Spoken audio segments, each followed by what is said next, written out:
бүгінгі видеода біз монтаж жасауға арналған топ 4 программа туралы айтатын боламыз. Әр монтажерға білу керек базовый программа ол Adobe Premiere Pro.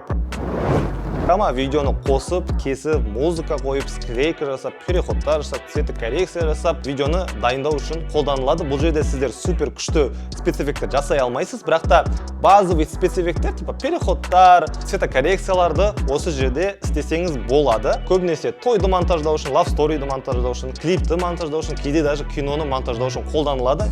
Бірақ мен өзім бұл программаны для начинающих деп есептеймін. Өзім осы программамен 9 жыл жұмыс жасадым, сол үшін бұл программаға мен жаловаться ете алмаймын. Келесі программа сізге обязательно білу керек, бұл After Effects программасы. After Effects программасы Premiere Pro-ның үлкен ағасы деп айтсақ болады, екеуі бір фирмадан. Бірақ Premiere Pro-да біз видеоны қосып, кесіп, музыка қойсақ, After Effects программасында біз оған спецэффекттер жасаймыз. Яғни бұл жерде сіздер тойларыңызды монтаждай алмайсыздар. Сложный эффекттар істеу керек болса, барлығын After Effects-тің көмегімен істей аласыздар. Если осы екі программаны сіз білсеңіз, сіз уже топовый монтажермын деп есептей берсеңіз болады. Айта кету керек, After Effects пен Premiere Pro программасы бұл платный программалар. Сіз бұны сатып алу керексіз, немесе өздеріңіз білесіздер, пиратский версиясын жазып алсаңыздар болады. Вы готовы, дети? Үшінші программа бұл DaVinci Resolve программасы. Бұл былайша айтқанда Premiere Pro-ның кішкене мықтырақ, жақсырақ, кішкене профессионалды түрі. DaVinci Resolve-та сіз киноңызды, клипіңізді, рекламный роликтіңізді, жалпы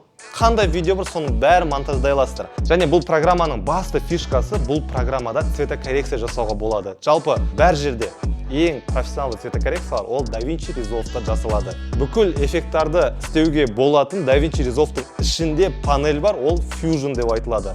Fusion After Effects-тің былайша айтқанда кішкене қиынырақ түрі. Және басты плюсы DaVinci Resolve-тың тегін версиясы бар, яғни сізге обязательно сатып алудың қажеті жоқ. Одан кейін төртінші программа менің сүйікті программам, бұл Blender программасы. Blender осыған дейін айтылған 3 программаға вообще ұқсамайды.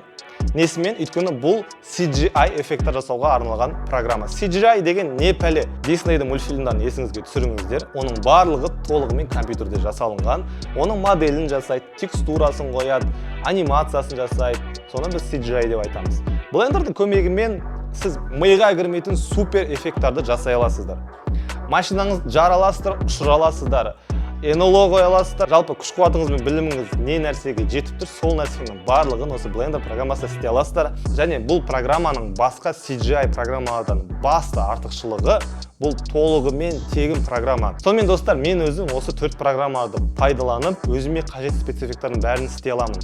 Сіздер де үйрене аласыздар, сіздердің де қолдарыңыздан келеді. Ол үшін әрине сізге компьютер и білім қажет. Сіздерге мен өзімнің курстарымды ұсынамын. Себебі біздің курстарда осы 4 программаны пайдаланып, миға кірмейтін голливудский спецэффекттарды жасауды үйретеміз. Толығырақ білу үшін төмендегі ссылканы басыңыз. Сонымен достар, сіздерге видео ұнады деген ойдамын. Ұнаса лайк басып, коммент жазыңыздар. Келесі видеоны қандай тақырыпта түсірейін, соны комментарийға жазыңыздар.